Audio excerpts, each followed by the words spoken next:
সুপ্রভাত বন্ধুরা। মিঠিস মামের একটি নতুন ব্লগে তোমাদের সকলকে জানাই অনেক স্বাগত। কেমন আছো তোমরা সকলে? আমি এবং আমার পরিবারের সকলে তো ভালোই আছি।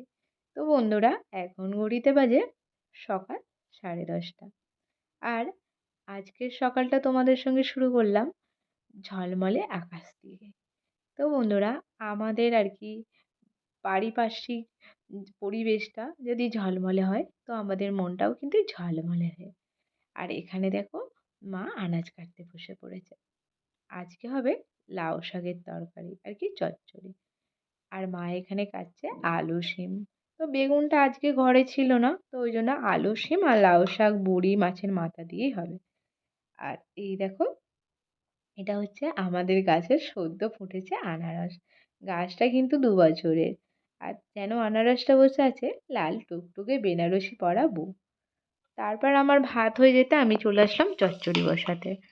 আর এখানে মা হচ্ছে আনাজ কেটে জল দিয়ে রেখে দিয়েছিল। আর আমি হচ্ছে আর কি ভাতেতেই জানো তো ডাল কৌটো দিয়ে দিয়েছিলাম, তো ওটাকে নামিয়ে রেখে দিয়েছি। দিয়ে চচ্চড়ির আনাজটা ভেজে নিচ্ছি। চচ্চড়ির আনাজ বলতে আলুটা শিমটা ভেজে নেবো। শিমটা আগে ভেজে নিয়েছি, এবার আলুটাকে ভেজে নেবো।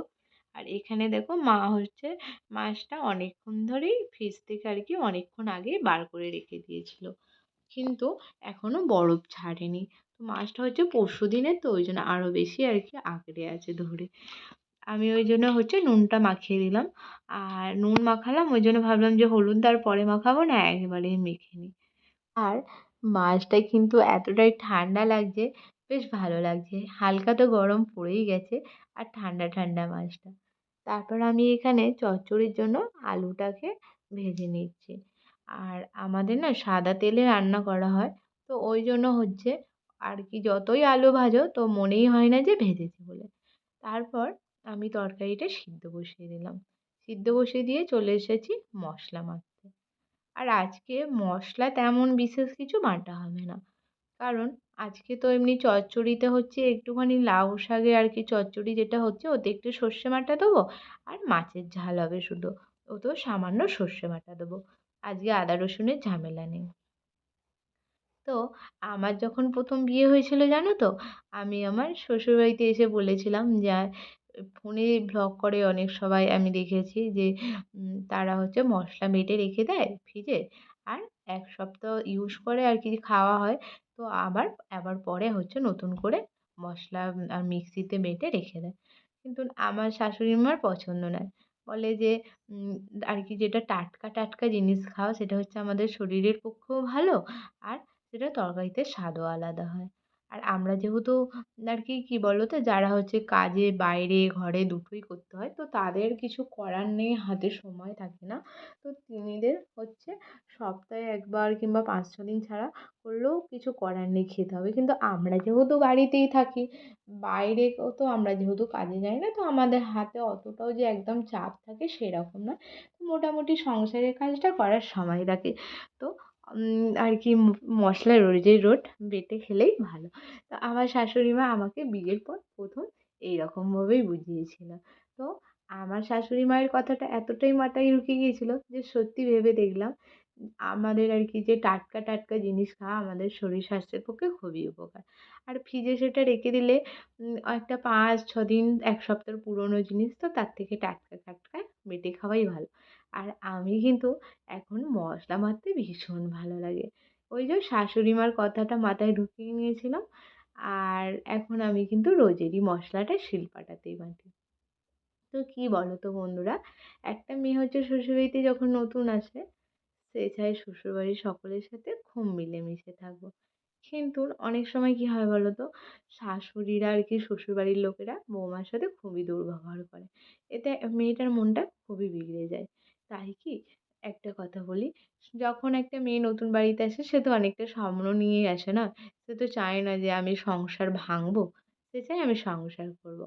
তো সেই জন্যই সে আসে, সে অনেকটা আশা ভরসা নিয়েই আসে নিজের বাবা মাকে ছেড়ে দিয়ে।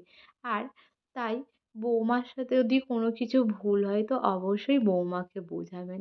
বৌমাকে মুখ করা, খ্যাঁক্কা করা, বকা অবশ্যই হ্যাঁ, ভালোবেসে শাসন করা উচিত। কিন্তু অতিরিক্ত শাসন করতে গেলেই হয়তো একবার সে সহ্য করলো, দুবার সহ্য করলো, ৩ বার সহ্য করলো, সে তো বারবার সহ্য করবে না।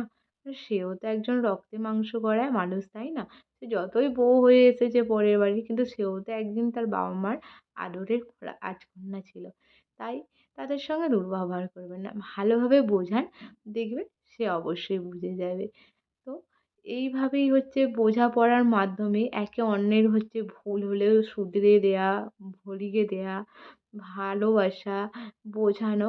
তো এইগুলো যদি একে অন্যের ওপর থাকে, মানে শাশুড়িরা বৌমাকে আপন করে নিয়ে এইভাবে যদি করে, তো সেখানে কোনো ঝগড়া অশান্তিই থাকে না এবং বউ শাশুড়ির সম্পর্কগুলি খুবই মধুর থাকে। বউ শাশুড়ির সম্পর্কগুলো বজায়ও থাকে বৈকি। তাই বউ শাশুড়ি একে অন্যের মধ্যে অবশ্যই প্রয়োজন। মানে কোনো কিছু ভুল হলে ধরিয়ে দেয়া, কোনো কিছু কথা নিয়ে আলোচনা করা। তো যে বাড়িতে শাশুড়ি ও বৌমা একে অপরের প্রতি পারস্পরিক বোঝাপড়া থাকে, তো সেখানে কোনো ঝগড়া অশান্তির চান্সই থাকে না এবং শাশুড়ি বৌমার সম্পর্কটাও বজায় থাকে। তাই আপনার বৌমার ভুল হলে তাকে সেটা শুধরে দিন, তাকে সেটা বুঝিয়ে বলুন, তার সাথে ভালো ব্যবহার করুন। তাহলে আপনার এবং আপনার বৌমার সম্পর্ক কিন্তু ভালোই থাকবে। যাই হোক বন্ধুরা, হয়তো অনেক বড় বড় কথা বলে ফেললাম। তো তোমাদের যাদের খারাপ লেগে, অবশ্যই তোমরা ভিডিওটি স্কিপ করে যেও। আমি কারো মনে দুঃখ দিয়ে ভিডিওটা বানাতে চাই না। আমার এটা মনে হলো সত্যিকারে, কী বলো তো, শাশুড়ি যদি বৌমাকে বুঝিয়ে বলে, বৌমা সেটা কেন শুনবে না? যাই হোক, এখন বাজে ঘড়িতে রাত 9:30, আর আমি এখানে মাখছি আলু সিদ্ধ। আর দেখো, ডিম ভাজা করেছিলাম, তো সেই কড়াতেই একটু লঙ্কাটা ভেজে নিয়েছিলাম, কিন্তু লঙ্কাটা না ভালোভাবে হয়ইনি। তো বন্ধুরা, রাত তো হয়েইছে, 9:30 বাজে। এবার আমি খেয়ে মিটিকে খাওয়াবো। তো ভিডিওটা আজকে এখানেই শেষ করলাম। তো গুড নাইট।